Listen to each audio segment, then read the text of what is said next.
আসসালামু আলাইকুম বন্ধুরা, সবাই কেমন আছেন? আশা করি ভালো আছেন। তো আজকে আমি আরও একটি নতুন রেসিপি নিয়ে চলে এসেছি।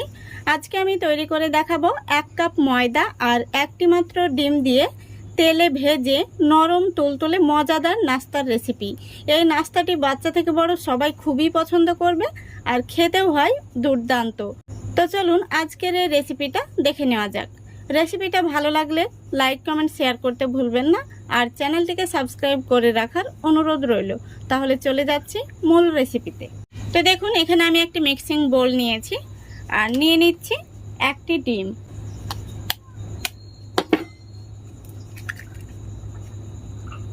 তারপরে দিয়ে দিচ্ছি স্বাদ মতো লবণ আর 1/3 কাপ চিনি। চিনিটাকে আমি ব্লেন্ডারে ব্লেন্ড করে নিয়েছি। এখন আমি এর মধ্যে দিয়ে দিচ্ছি 1 টেবিল চামচ সাদা তেল। এবার একটি হ্যান্ড উইচ দিয়ে খুব ভালো করে ডিম, চিনি আর লবণটাকে মিক্স করে নেব।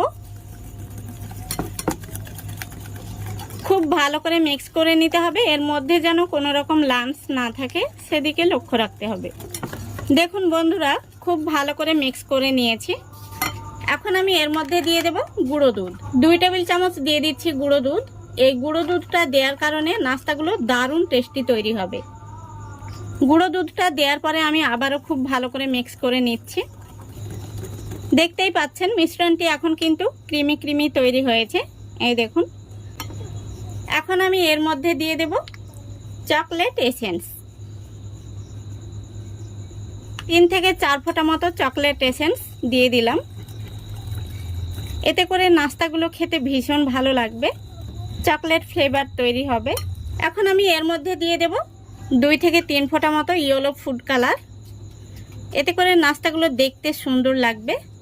আপনারা চাইলে স্কিপ করতে পারেন। দেখুন, ফুড কালারটা দেওয়ার পরে আমি খুব সুন্দরভাবে মিক্স করে নিয়েছি। এখন আমি এর মধ্যে দিয়ে দেব 1 কাপ ময়দা। ময়দাটা আমি আগে থেকে চেলে নিয়েছি, অবশ্যই চেলে নেবেন।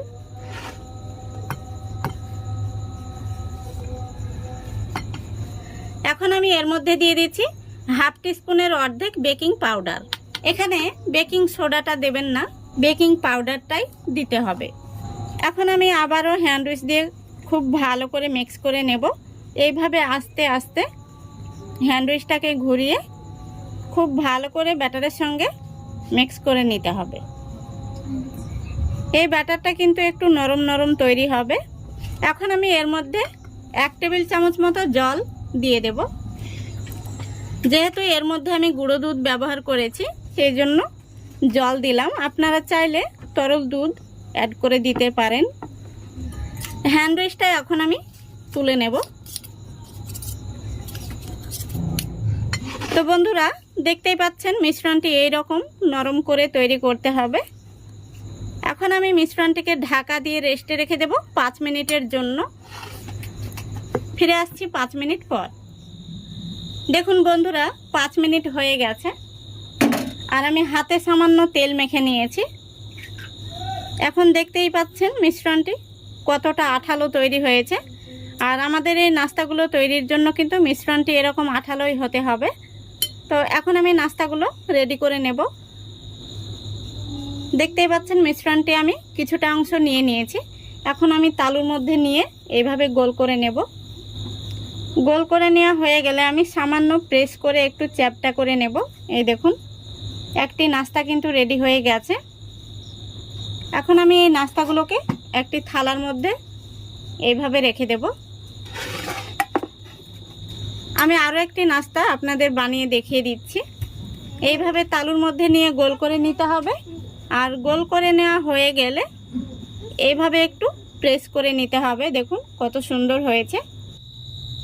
তো দেখুন বন্ধুরা, আমি কিছু নাস্তা বানিয়ে নিয়েছি আর বাকি যেটা রয়েছে সেটা আমি পরে বানিয়ে নেব। এখন আমি এই নাস্তাগুলোকে ভেজে নেব, নইলে দেরি হয়ে গেলে কিন্তু নাস্তাগুলো থালা থেকে উঠতে চাইবে না। এদিকে দেখুন, নাস্তাগুলো ভাজার জন্য আমি গ্যাসটা অন করে আগে থেকে তেল গরম হতে বসিয়েছি। আর তেলটা হালকা গরম হয়েছে। গ্যাসের ফ্লেমটা আমি একদম লো ফ্লেমে রেখেছি। লো ফ্লেমে রেখে নাস্তাগুলোকে তেলের মধ্যে দিয়ে দেব।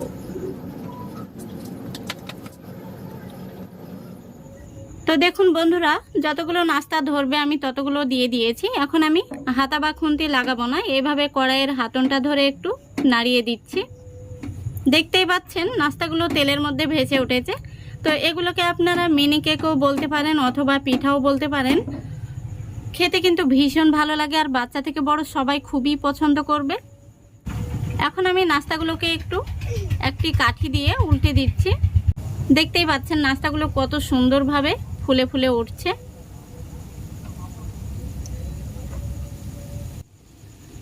এখন আমি গ্যাসের ফ্লেমটা একটু বাড়িয়ে মিডিয়ামে রেখেছি, আর মিডিয়ামে রেখেই নাস্তাগুলোকে এখন আমি উল্টে পাল্টে ভেজে নেব।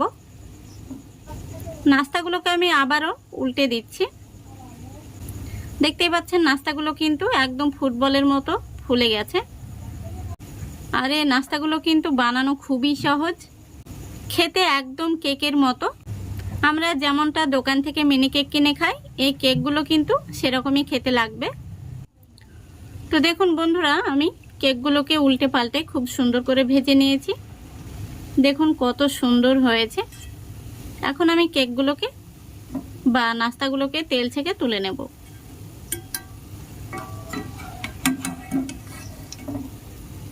দেখুন কত সুন্দর হয়েছে।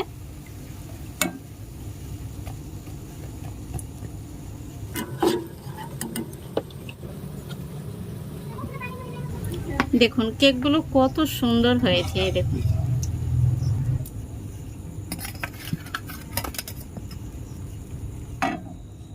দেখুন বন্ধুরা, সবগুলো মিনি কেক বা নাস্তা ভেজে নিয়েছি, আর দেখতে কত সুন্দর হয়েছে।